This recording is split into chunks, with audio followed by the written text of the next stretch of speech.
Por parte do romantismo, ele foi um movimento artístico e cultural que surgiu na Europa no final do século XVIII e se estendeu por boa parte do século XIX. Ele se opôs ao racionalismo do neoclassicismo, colocando a emoção, a liberdade e a subjetividade no centro da criação artística. Ele emergiu no cenário pós-Revolução Francesa, lá por 1789, um período de grandes transformações sociais e políticas. A ascensão da burguesia e o surgimento de ideais de liberdade e individualidade influenciavam profundamente os artistas. Já por parte do realismo, ele foi um movimento artístico e literário que surgiu na França em meados do século XIX, como uma reação direta ao idealismo e à subjetividade do romantismo. Os artistas realistas buscavam retratar a realidade de forma objetiva, crua e sem maquiagem. O movimento floresceu em um período de intenso desenvolvimento industrial e tecnológico, marcado pela consolidação do capitalismo. A desigualdade social se tornava cada vez mais evidente, com a exploração da classe operária e as tensões entre a burguesia e o proletariado. A ciência, especialmente o positivismo, que valorizava a observação e a comprovação dos fatos, influenciou os artistas a buscarem uma abordagem mais analítica e científica, entre aspas, da realidade. O romantismo surgiu no final do século XVIII como reação ao racionalismo do neoclassicismo. Ele valoriza a emoção, a liberdade e a subjetividade. Depois da Revolução Francesa, a sociedade mudou bastante e os artistas buscavam uma identidade nacional. E é por isso que o romantismo está diretamente ligado com a independência de 1822. Entre as principais características estão o individualismo, a idealização da natureza, do amor e da pátria, e além da fuga da realidade.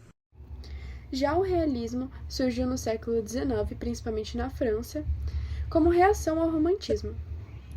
Enquanto o romantismo idealizava, o realismo buscava mostrar a realidade de uma forma diferente, de uma forma mais objetiva e crítica.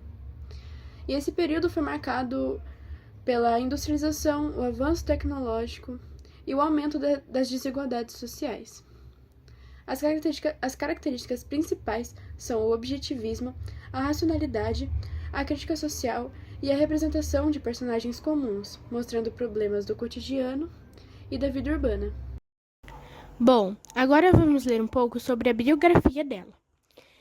Ela se nasceu em Taubaté, São Paulo, no dia 4 de fevereiro de 1885. Ela deu início aos estudos aos 15 anos, com Rosalbino Santoro. A primeira exposição dela foi aos 18 anos, na Exposição Geral de Belas Artes. Quando foi em 1903, ela se mudou para o Rio de Janeiro e foi aluna da NBA. Logo depois, ela se casou com o pintor Lucílio, no caso, o marido dela. Depois, ela estudou em Paris e foi a primeira brasileira aprovada na École des Beaux-Arts.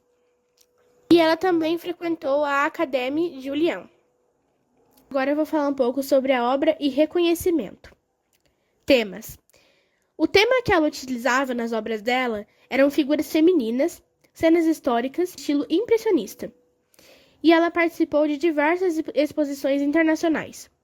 Ela foi a primeira mulher diretora da Escola Nacional de Belas Artes no Rio de Janeiro. E foi uma das primeiras artistas brasileiras com a carreira internacional. E ela faleceu no Rio de Janeiro em 29 de agosto de 1962, com 77 anos. Agora vamos fazer uma análise de imagem. Essa obra que nós escolhemos, o nome dela é Dia de Verão. O criador foi a Geórgina de Albuquerque. Vida do criador, 1885, 1962. E a data dessa obra foi 1926. As dimensões físicas são de 189 a 130 centímetros e o tipo é óleo sobre tela. Bom, agora eu vou falar um pouco sobre a análise da obra. A obra retrata uma figura feminina em um momento de contemplação junto a uma cortina ao ar livre.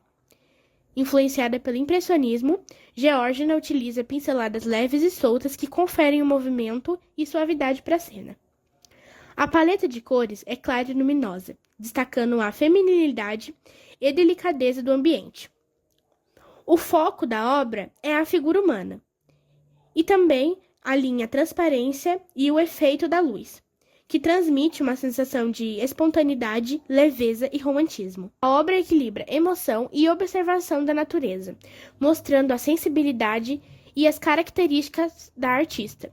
E é exatamente o que a Georgina queria passar nas obras dela, porque, como já falamos, ela retratava bastante as figuras femininas com bastante suavidade. Bom, concluímos que a transição do romantismo para o realismo é um movimento do ideal para o real. O romantismo valoriza a emoção e a subjetividade, buscando refúgio da realidade, enquanto o realismo focava na objetividade, na crítica social e na vida cotidiana. A arte de Georgina Albuquerque, como em Dia de Verão, mostra uma fusão desses estilos, evidenciando como se a arte dialoga entre o sentimento e a realidade.